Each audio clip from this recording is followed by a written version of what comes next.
Milan versus Feyenoord in the Champions League. What do we know about Feyenoord?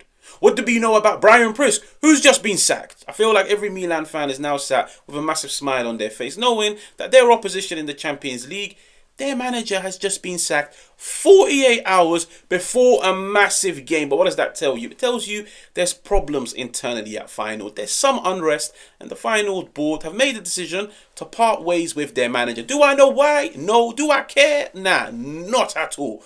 But the one thing that is a guarantee is this Feyenoord team are going to deploy the principles of Brian Priske. They're going to play the way Brian Priske has taught them to play this entire season. Why? Because that's all they know.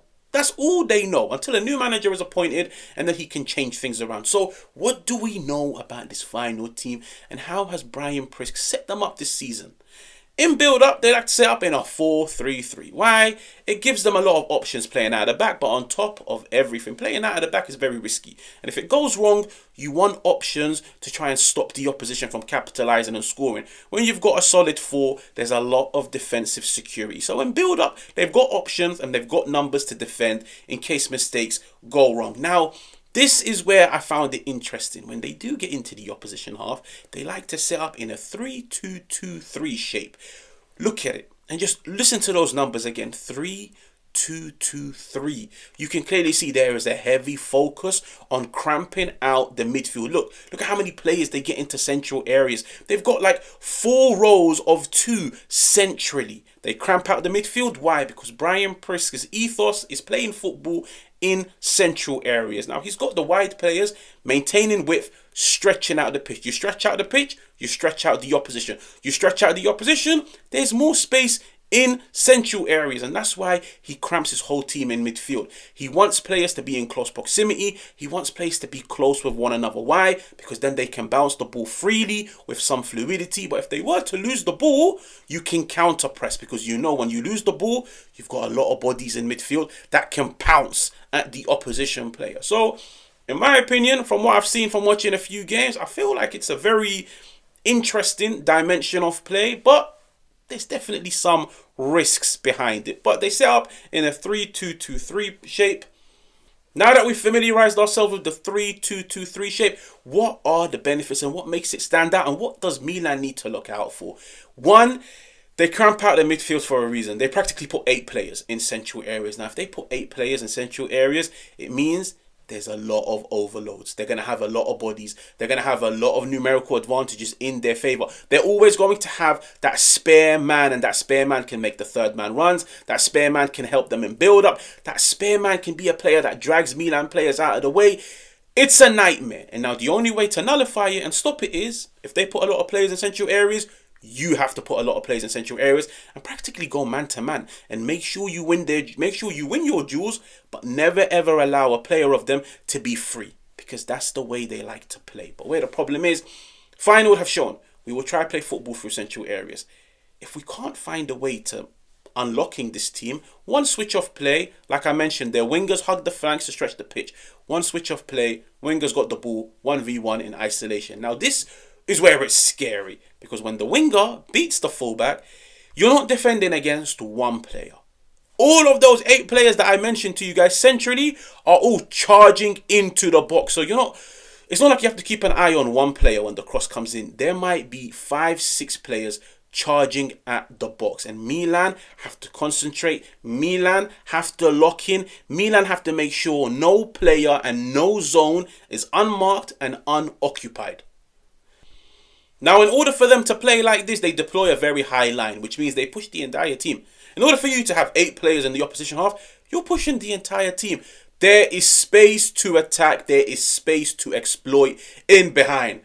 Pulisic, Rafa Leao, Santiago Jimenez, Joao Felix. There is space to attack. And this Feyenoord high line, they're very aggressive in possession, because they know we've got players in central areas, so we need to try to get them the ball ASAP. They're very progressive. They love the vertical pass. If Milan can intercept those passes, they can really, really, really damage this Feyenoord team. But I look at Conceição and I say, he's deployed a lot of different formations ever since he took over at Milan, but the one that's been common, the one that he favours the most, is 4-4-2 off the ball. Do I think the 4-4-2 will work? No. Now let me break it down. Now this is just my opinion.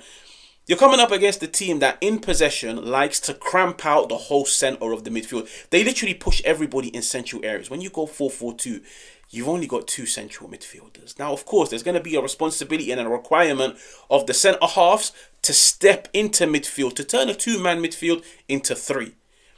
But I feel like you're still going to need more, because Feyenoord, they push everybody. They push the centre halves. They keep the midfielders. Sometimes their fullbacks will tuck inside. Their striker will drop deep. They've got a lot of bodies in central areas. They've practically got 8. Milan need to find a way to cramp out that midfield. Because if they don't, Feyenoord will get that advantage. Feyenoord will have players to constantly move the ball around these Milan players. 4-4-2 off the ball for me. I think as much as there's benefits of it offensively, I feel like off the ball, Milan will lose the midfield battle. And I do suggest a 4-3-3. That one extra midfielder will help a lot, because it's one extra midfielder in a central area. Then maybe at times the responsibility of Theo to tuck inside, maybe Tomori to step up. All of these things will help. Jimenez to drop deep and turn the 3-man midfield into 4. 4-3-3 is the way forward. I feel like 4-4-2...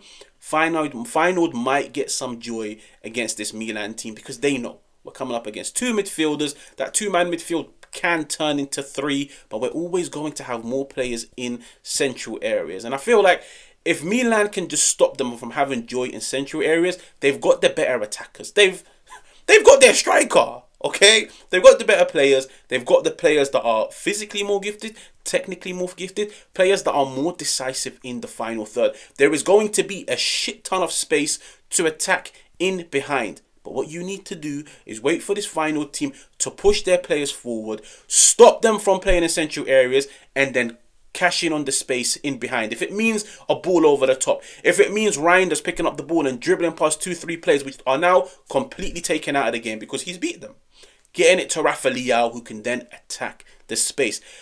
I don't think it's a game that Milan should be too worried about. I feel like Milan are the better team. They've got the better players. They've got the better physicality. They've got the better technical ability. It's just a game where I do look at Milan and say one of their key problems this season has been remaining focused for a 90-minute game. Tracking your followers. Tracking your runners. What am I talking about? Tracking your runners. Making sure nobody is left unmarked and unopened. Milan can't go into this game lazy, lethargic, sitting back. No. You need to be locked in. You need to focus. You need to make sure no one is open. Once Milan get the ball, I feel like they've got the ability to carve this final team open. And I predict Milan to win this game. Now, if you're new, make sure to subscribe. Make sure to hit the like button. Make sure to let me know what you think in the comments. And I'll catch you guys on another one.